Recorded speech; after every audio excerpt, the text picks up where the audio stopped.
pick a lane. Cybersecurity is broad. When people say they want to get into cybersecurity, I always say that's like saying you want to play sports. Go sports. You have to pick a sport. Absolutely. I hear, a lot of people say, well, I'm not smart enough to get into cybersecurity. I'm not smart enough to get into tech. You are that red, shiny Corvette that you're trying to sell. Problem is, they can't sell that Corvette because it's parked in the back of the lot and it's got a tarp over it. You're not going to sell that car unless you shine it up a little bit, put it on the front of the lot. Let's go. That's such a great analogy. To be honest with you, this is one thing I hate about tech, but it's the truth. Sometimes not what you know, it's who you know. Yeah, or who knows you. Who knows you. Yep. What are some of the bigger mistakes other than not working on personal branding that you're seeing these people make? One of the biggest barriers, I think, is just people being afraid to reach out. People being afraid to ask questions.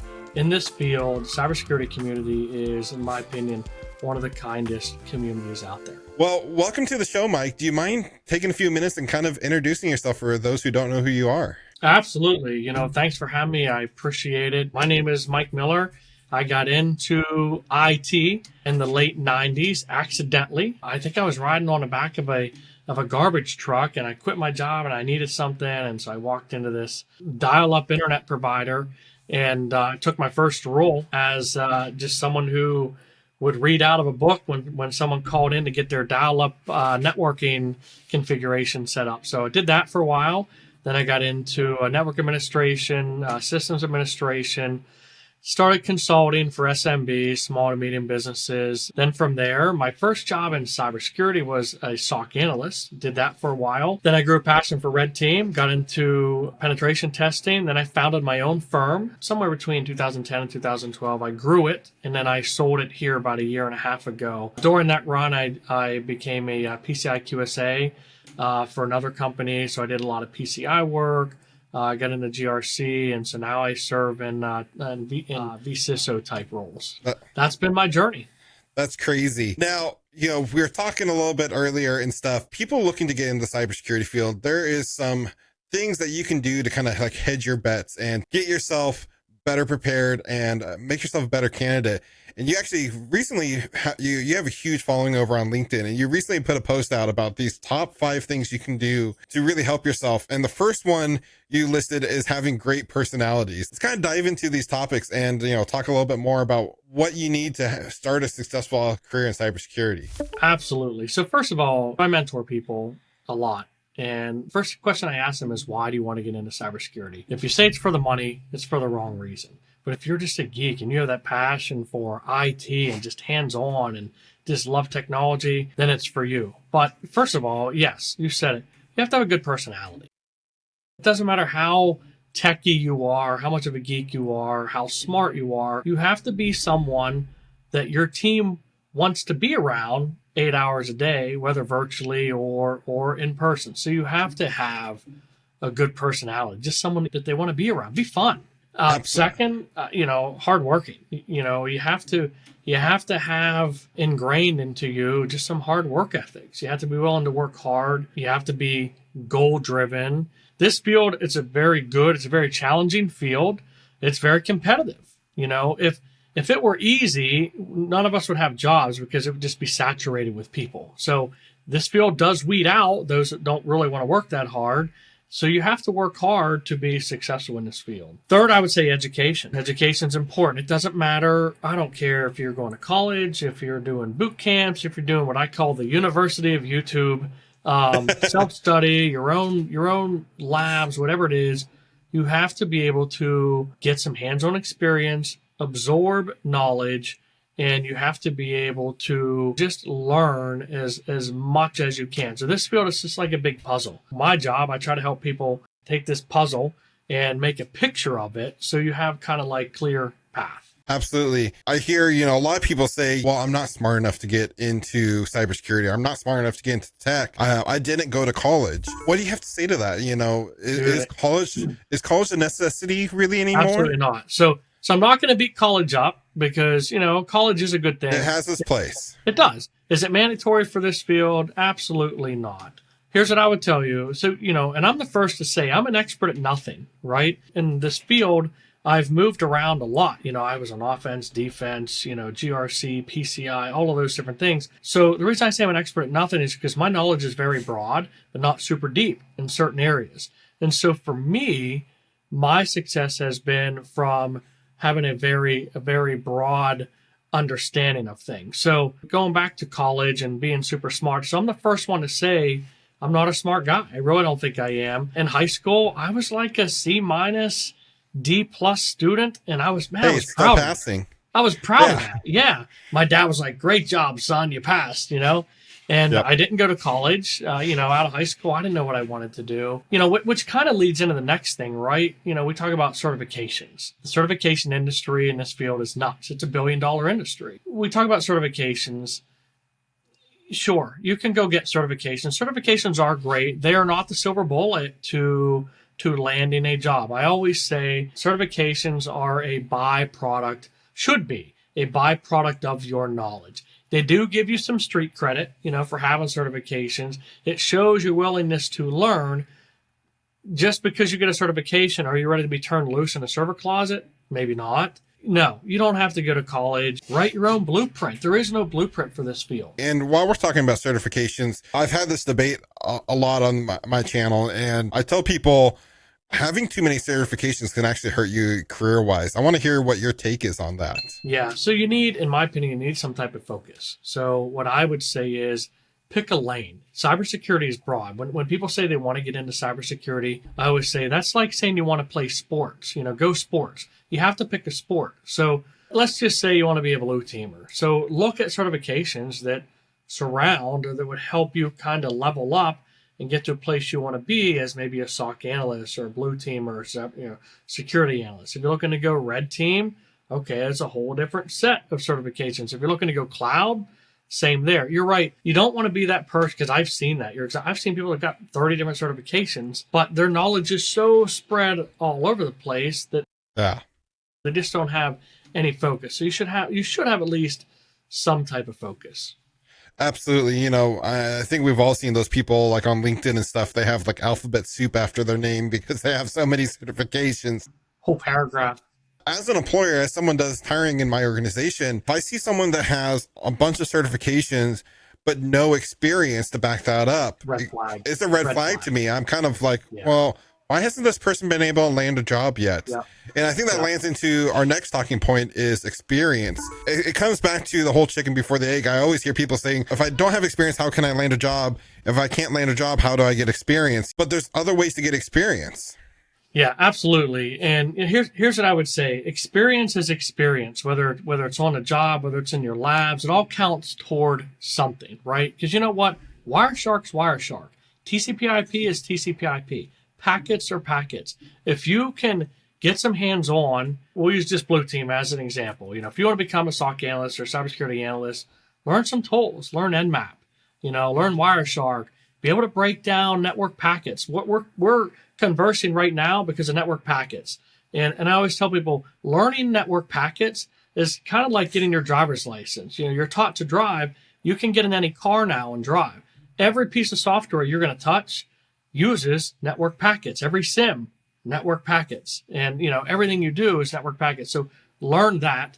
Get hands-on. Things like try Hack Me, Hack the Box, setting up your own lab. Back when I was learning, we didn't have Try Hack Me. I had servers running back here, VirtualBox and VMware, and I was setting up Metasploitable 2, and playing with all, loading up Kali, OpenVAS, Metasploit, Burp, Aircrack, all of those with my, my little alpha antenna, and just playing around. That's still experience, because when you do land your interview and you can talk about the SIM. My first interview for a SOC analyst position, I posted about this not too long ago. They handed me printouts of network packets, and they said, "Tell us what's happening here." And so I told a story of what's happening. That's cool. If you understand what you're talking about, most people, they don't say, "Well, did you learn from a boot camp or college or the University of YouTube?" They don't care.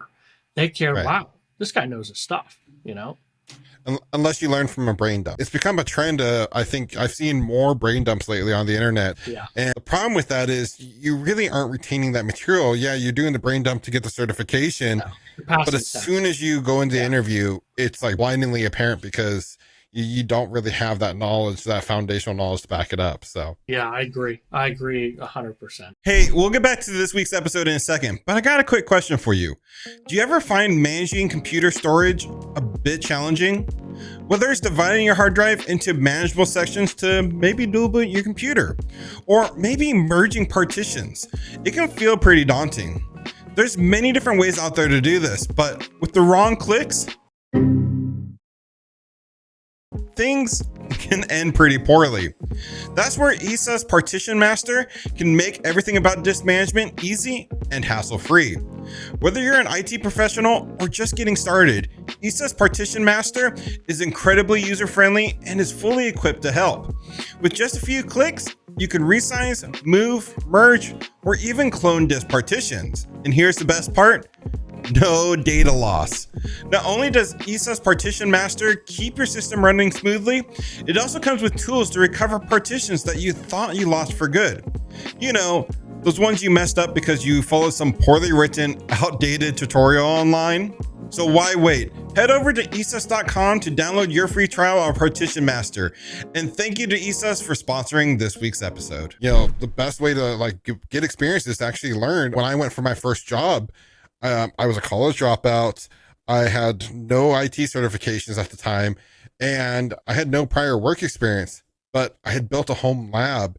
And I talked about that during my job interview. The people interviewing me were quite impressed, because I was the network. I've always been a networking guy. Networking. I took the Cisco CCNA back in high school, and I bought used eBay Cisco routers and had them set up. And I talked about the different configurations I was doing, and they're like, "This is like everything you'd be doing for us." And I bet they did not ask you. I bet they didn't ask you how you learned. They just cared that you knew.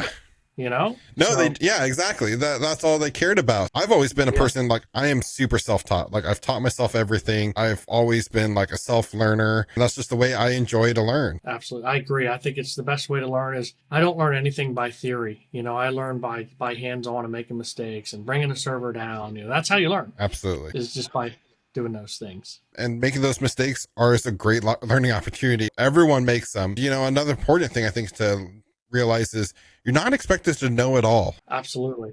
Yeah. When they're hiring, especially when you're first getting your foot in the door into the cybersecurity field, sometimes not knowing can actually be more beneficial because, you don't come with this pre-molded knowledge and stuff. Companies can teach you these hard skills, and they sometimes prefer you to come in a little bit more green so they can mold you into the employee they want. It's funny. I talk about that all the time. I say new people in this field are fantastic because you know why? They bring new perspective. Absolutely. Just because Mike has done something the same way for 25 years doesn't mean that it's right. If I have someone coming into the field that's brand new and they're like, Mike, here's how you're doing it, but we found a new way to do this, which might be 30% more efficient. I'm going to listen to them because Absolutely. You're right. They haven't been, persuaded in any way. They're coming with totally agreeing with this fresh minds. Absolutely.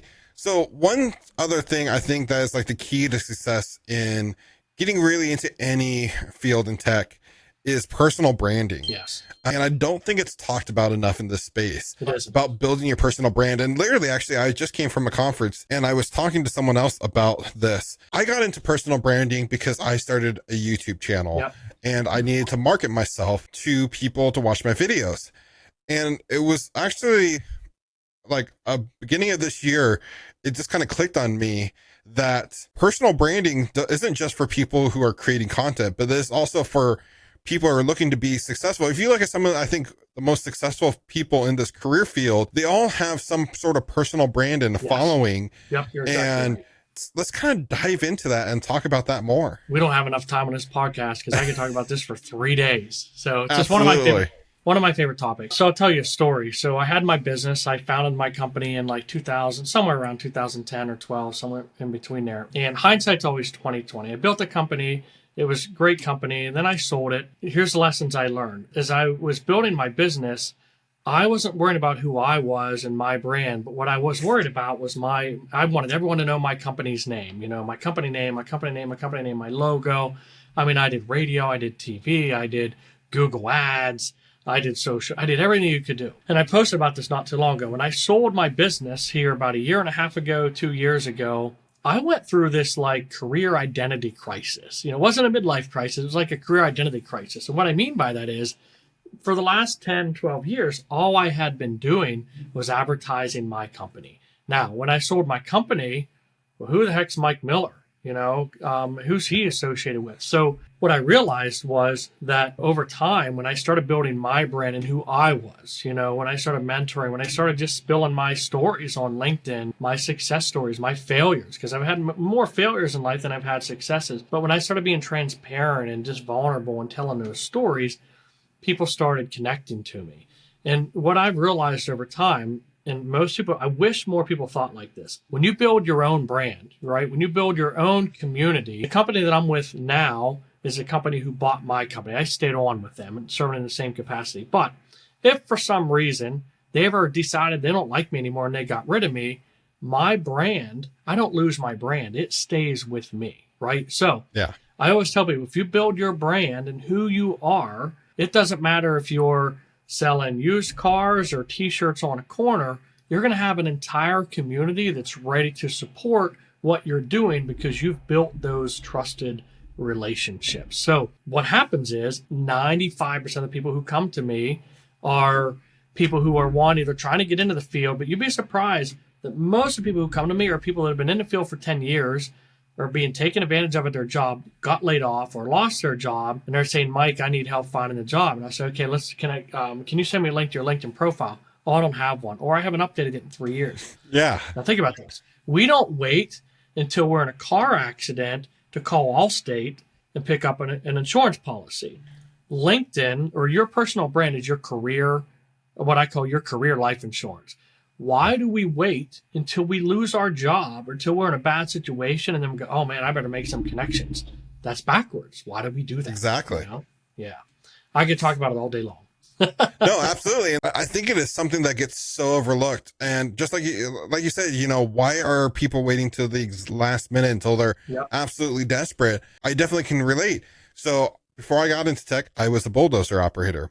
And I decided I wanted to make a complete 180 pivot. Yep. And I was making great money, to be honest with you, but I was miserable. You weren't happy. Yeah. So one of the first things I did after I did some self-learning, I went on YouTube, realized, okay, I need to get a certification under my belt. Yep. And then I need to network with people. Yeah. Because so many times in the tech field, and to be honest with you, this is one thing I hate about tech, but it's the truth, is it's sometimes not what you know, it's who you know. Yeah, or who knows you. Who knows you. Yep. Because when you have those connections in unsure times like we're in now, you never know when you might end up getting laid off without notice. And all of a sudden, you're out there without a job. Yep. Well, if you have those connections already, as soon as you post that you are open and available, you have people knocking down the door, or even before then. Absolutely. I get people reaching out to me on a weekly basis saying, hey, come work for us. Isn't that a good feeling? It is. And I'm happy where I'm at. I really love my job. Yeah. So I'm not looking to leave, but it's just that sense of valuing your self-worth and knowing that there is options out there. It's like financial security in a sense. Yeah, you're exactly right. That's your career life insurance. Yeah. There's nothing wrong with having things on deck. Obviously, if you love your job, you shouldn't be interviewing for other jobs, but right. To have that bank of recruiters that have been messaging you for months, keep those connections alive. If anything else, COVID taught us a lot, right? It did. Can't take anything for granted. Any of us could lose our job at any time. I see this all the time, and I know you do too. I always see people complaining, saying, you know what, I've been trying for 5 years to get a job, and I've got so many certifications, I got a degree. There's no opportunity in this field.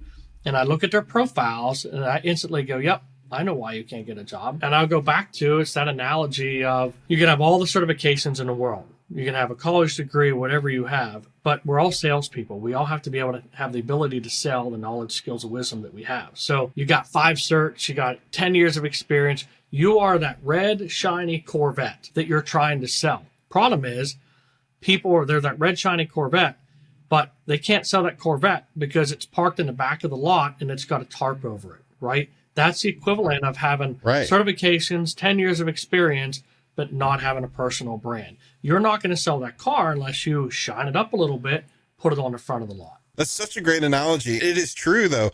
You'll never hear from recruiters and stuff if they don't know you exist. Absolutely. So you got to build those connections. I always say LinkedIn is the largest networking party on the planet, and your job is to run in the center of that dance floor and make sure people know your name.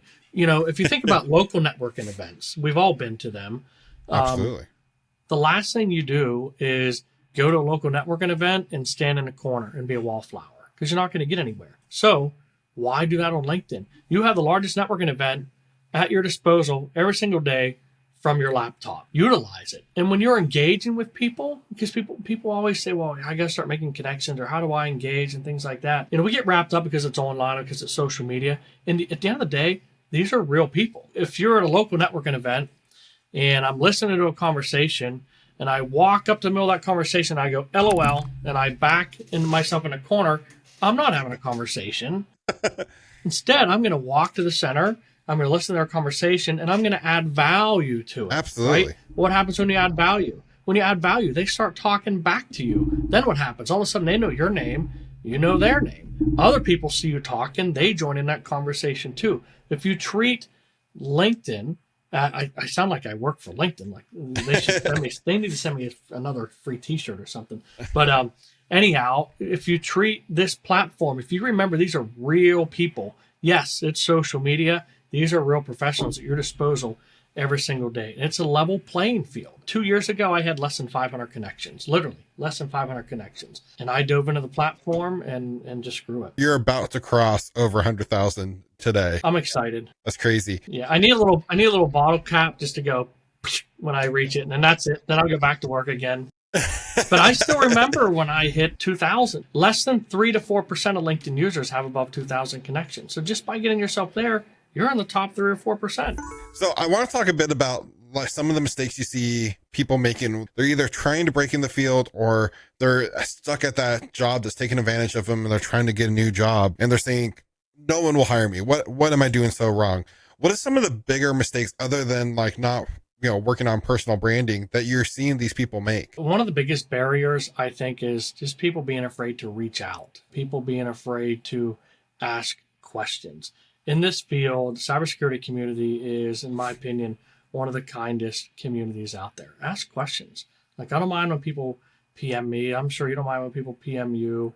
The one thing I would say is also, sometimes in this field, you have to put the blinder, you have to make a plan for yourself, put the blinders on and put your head down and work through that plan. Because what's going to happen is you're going to have Joe over here say, nah, you need to get this. And you're going to have Nancy over here that says, nah, you can't do it this way. You got to go this way.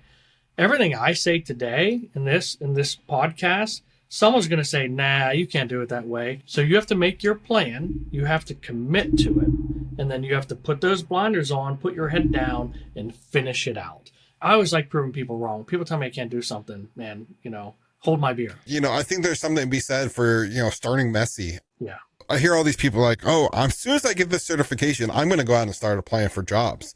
And I'm like, why wait? Like, start applying now. What's the worst that's going to happen? They're going to tell you no, and you're going to have a learning experience from that, and you're going to go apply for the next job. Yeah. It is too easy to just push off and say, oh, I'm going to apply for that job later. Then 5 months later, they're like, oh, no one's hiring me. But I'm like, you're not even applying. No wonder no one's hiring you. Talk about this too. Another analogy. Think of Michael Jordan, right? He missed over 3,000 game-winning shots in his career, but he's a legend, because he wasn't afraid to step on the court. You think about that. You're never going to win a game unless you start taking shots, period.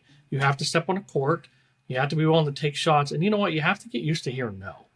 It's a numbers game. You might have to interview 55 times before you get a yes. But every no you get, guess what? You're one step closer to that yes. Absolutely. Where it weeds people out is people, they don't like that rejection. They don't like hearing those no's. They go through 10 interviews and they say, you know what, this field's too hard. I'm going to go somewhere else. What I tell people is this hard track that you're going right now, trying to break into this field, believe it or not, it might seem like forever. This is a very short season of your life. When you went from being a bulldozer operator to IT, at the time, you probably thought, man, like this is going to take forever. Is this actually going to work? But now that you look back, I bet you that was such a short season of your life, and look what you've done with it. You know, you're a perfect example. I appreciate that. But no, it was. I had decided like I wanted to get into the tech field. And then as I'm trying to get into the tech field, I lost my job. And so I really had the pressure. And I got to a point where I'm like, you know what? Maybe I can't get into tech. Maybe I just have to get another job to put food on the table. But I had my family behind me supporting me. I'm like, I'm just going to keep on working towards this goal. I had this goal in mind. I knew if I got a job, like working at a basic help desk, I got that foot in the door. That's all it takes. That would open up the doors, you know, down the road for me. Yeah. And sure enough, I landed that entry level job and did, you know, a year or two on the help desk. And during that year, I learned so much about the career field. You know, I went from doing like your basic help desk, you know, resetting Active Directory passwords, email passwords. By the time I left that organization, I was designing complete IT infrastructure for these brand new hotels and working with architects on blueprints and stuff. It was so much fun. Who would have thought you would have been doing that years ago? You would have never guessed, you know? Exactly. Biggest thing was, as I kept my eye on the end goal, I knew what I wanted. My goal was to be a network engineer or a systems administrator. I knew what I wanted, and I knew, okay, these were the steps I need to go to get there. And I just kept on focusing on that. And that's all people have to do. Like, so you're a great example of just hard work, right? Doesn't matter what field you're coming from or what degree or what degree you don't have. It's just a case of setting your mind to it. And one thing about you is that you're passionate. You know, I could tell that by watching your videos and just by talking to you earlier and now. And that's the difference too, because I have people that come to me and they'll say, Mike, I want to get into cybersecurity. And I'll say, why? That's always the first thing. Why do you want to get into it? I hear the money's really good. I'm like, nope, wrong reason. Call me tomorrow and with another answer. Yeah. You have to do it because you're passionate about it. Because, man, we're geeks. We should be eat, sleep, and breathing this stuff all day long because we love it. You know, I love learning about new technologies. I want to be on that cutting edge. And I work for an internet service provider. You know, we're the first company in our area to bring out multiple gigabit speed internet to the home. And I'm right there on the front line. How cool is that? It's not necessarily a new technology, but it's cool because I'm the first one in my area, in my organization to be like, hey, let's do this. Let's, you know, we can be the first one there and, that's awesome. You know, be the front runner in this and other technologies we're bringing out with that and stuff. It gets so exciting. Because you love this stuff. And, you know, that's the thing is this field, I'm so lucky. I've been so blessed to have the career that I have. I had no plan. I really didn't. I walked in, you know, I started the desktop support job. I didn't know I was going to start my own firm years later. I didn't know I was going to be a vCISO at one point. That's the other thing I would say too, for people that are getting into the field, be open, right? Because what you think you might want to do 10 years from now, you're going to have so many doors open between now and then. You may find other opportunity that comes up and you're like, you know what? That's an avenue too. So absolutely don't burn bridges, build those connections, because every one of us has gotten a job from someone that we knew who knew someone, right? And that's networking 101. So if you're open to that, absolutely, and you do two things, right? Be a good communicator and be a problem solver. And since the day we were born, we've been trying to learn how to communicate. We're all still working on that a little bit. And the second one is, since the day we were born, we've been trying to solve problems, putting a square peg in a round hole. So if you can learn to combine problem solving and communication, doesn't matter what you do, they pair together and you'll be able to succeed in anything. So then I want to backtrack to where you're talking about being open about, you know, what you do in your career field, because I hear so many times people come to me and say, hey, I want to be a pen tester. And like, sure, this is the path and this is what the job looks like. And then they get into that job and they realize that job consists of primarily writing reports. And you only have this small fraction of the job of actually doing the penetration tests. And they're like, man, I don't like this job. It's not what I wanted to do. It's not what I thought it was. And, you know, it happens where you'll. It's pen testing is 30% pen testing, maybe 20%. We'll say 30% pen testing, 30% writing reports, 40% writing reports, and the other 30% is communicating with the clients. Keep an open mind because it happens. Like finally land that dream job and you realize, man, I really don't like this. Actually, I think I'd rather go do that. And that kind of goes back to building your brand and building your self-worth and being that kind of jack of all trades, and gives you options to be able to make that career pivot as well, I think. So when I'm mentoring people, I like to retrain their brains a little bit. So when I was young, when I was a kid, the way I found a job was I got on my bicycle and rode to the local diner and filled out an application for a job. My first job, I think, was a busboy. We didn't have social media. But now, it's changed. The way that most people want to find a job is filling out 25 online applications, which I'm not going to say that's the wrong way to go, but it doesn't yield you the most return on your time investment at that point. So I try to retrain people to kind of be an internal sales force, because I go back to we're all salespeople. If you build that community, you're not going to have to worry about filling out online applications, because you're going to have so many people coming to you saying, hey, Frank, here's this opportunity. Are you interested? Come Tuesday. Hey, Frank, here's an opportunity. Are you interested? Now, instead of you looking for jobs, those jobs are looking for you. And you actually get to sit there and say, you know what? Nah, I don't want that one. These two look pretty cool. So it's retraining your brain so that, the field of dreams, that old saying, if you build it, they will come. Build it, he will come. Absolutely does work if you build that community around you. Absolutely. I agree 100%. As we kind of, wrap this up, I want to talk about, if you had like one piece of advice you can give anyone who is looking to make this career change, whether they're landing their first job or, advancing the career, what would that one piece of advice be to everyone? Out of everything, out of certifications, out of college degrees, the gatekeepers that try to hold you back, the people that tell you you have to do X, Y, and Z. This is one field that we've seen it proven over and over and over. You can define your own way in it. There is so much opportunity, and there are jobs in this field that we don't even know are coming, right? A year from now, there's going to be jobs that we hadn't thought of. Stay up to date, learn new technology. Data closets are slowly, I shouldn't say slowly, they're disappearing. Things are going to the cloud. Stay in tune with AWS and Azure, and guess what? There's this thing called AI as well. Try to learn it. There is more demand than there is supply for people at this point. Even though many don't think that, you have to stand out. That's all. It's very competitive. You have to stand out in that field. You don't have to stand out by having more certifications. You have to stand out by just being a good human being and getting out there and building a network. Absolutely. And really quick, you mentioned AI, and I think that's a really hot button topic right now.